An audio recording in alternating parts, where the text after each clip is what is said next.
जंगल के बीच में एक बड़ी समस्या आ गई थी। दुष्ट मैंसराक्षस महिषासुर ने जादुई अमृत फूल चुरा लिया था। यह फूल बहुत खास था क्योंकि यह जंगल की नदियों को बहता रखता था और सभी जानवरों को स्वस्थ रखता था।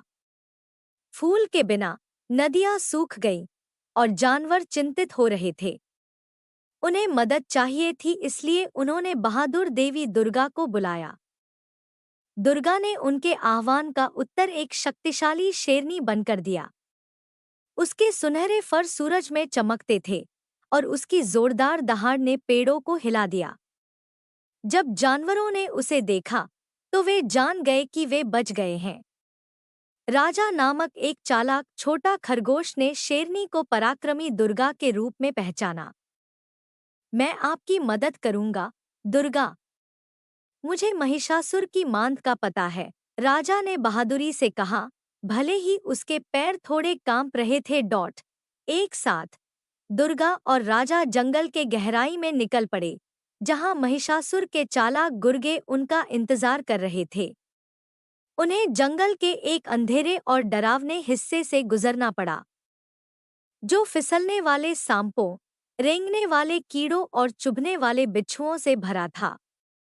राजा की नाक डर से फड़फड़ा रही थी। वह सांपों से बहुत डरता था। शायद हमें वापस जाना चाहिए, राजा ने फुसफुसाया। उसके बड़े कान नीचे लटक गए। लेकिन दुर्गा ने अपनी मजबूत और निडर आंखों से उसे एक आश्वस्त मुस्कान दी। मेरे करीब रहो, राजा, उसने कहा। मैं तुम्हारी रक्षा करूंगी। दुर्गा के नेतृत्व में सांप फिसल गए, कीड़े छाया में भाग गए और बिच्छू चट्टानों के नीचे छिप गए। राजा ने उसके पीछे पीछे टहल लिया, थोड़ा सा बहादुर महसूस किया क्योंकि दुर्गा उसके साथ थी।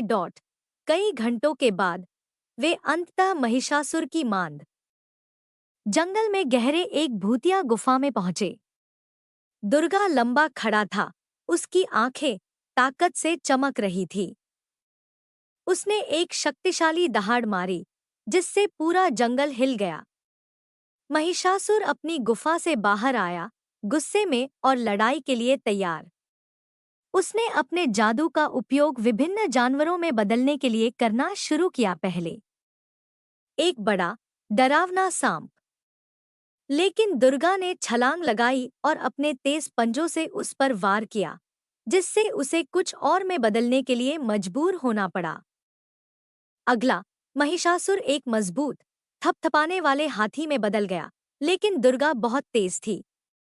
फिर वह एक गर्जना करने वाला शेर बन गया, लेकिन दुर्गा की भयंकर गर्जना ने उसे पीछे हटने के लिए मजबूर कर दिया। महिषासुर जो कुछ भी करता, दुर्गा हमेशा एक कदम आगे रहती थी। जैसे ही दुर्गा जीतने वाली थी, महिषासुर ने एक बहुत ही अजीब चुनाव किया। वह एक नाचते हुए मोर में बदल गया। वह लड़खड़ाया और हिचकोला खाया, अपने रंगीन पंख हिलाते हुए और भयंकर दिखने की कोशिश की, लेकिन यह बिल्कुल भी भयंकर नहीं था, यह हास्यास्पद था। दुर्गा एक सेकंड के लिए रुकी, उसका गंभीर चेहरा मुस्कान में बदल गया। उसने थोड़ा सा हंस दिया और पेड़ के पीछे से देख रहे राजा भी हंसने से नहीं रोक सके। क्या यही सबसे अच्छा है जो आप कर सकते हैं, महिषासुर? राजा ने हंसते हुए अपना पेट पकड़ लिया। लेकिन दुर्गा ने जल्दी से अपने मिशन को याद किया। ताकत के एक फटके के साथ उसने अंतिम प्रहार किया, महिषासुर को हमेशा के लिए पराजित कर दिया। उसका मूर्खतापूर्ण नृत्य दुर्गा की सच्ची शक्ति के आगे कोई मौका नहीं था। जादुई अमृत फूल अपने स्थान पर लौट आया और नदियां फिर से बहने लगी। जंगल बच गया था। सभी जानवरों ने दुर्गा की विजय का जश्न मनाया और उत्सव मनाया। उन्होंने नदियों के चारों ओर नृत्य किया, छींटाक्षी की ओर खेला। शेरनी दुर्गा के लिए होरा, चालाक खरगोश राजा के लिए होरा, उन्होंने गाया। राजा थोड़ा शर्मिंदा लेकिन गर्व से मुस्कुराया क्योंकि सभी ने उसकी बहादुरी की प्रशंसा की। महिषासुर के लिए उसका मूर्खतापूर्ण नृत्य जंगल की सबसे मजेदार कहानी बन गया। जब भी जानवर हंसना चाहते थे, वे महिषासुर मोर नृत्य करते थे। सभी को खुद को बहुत गंभीरता से नहीं लेने की याद दिलाते थे।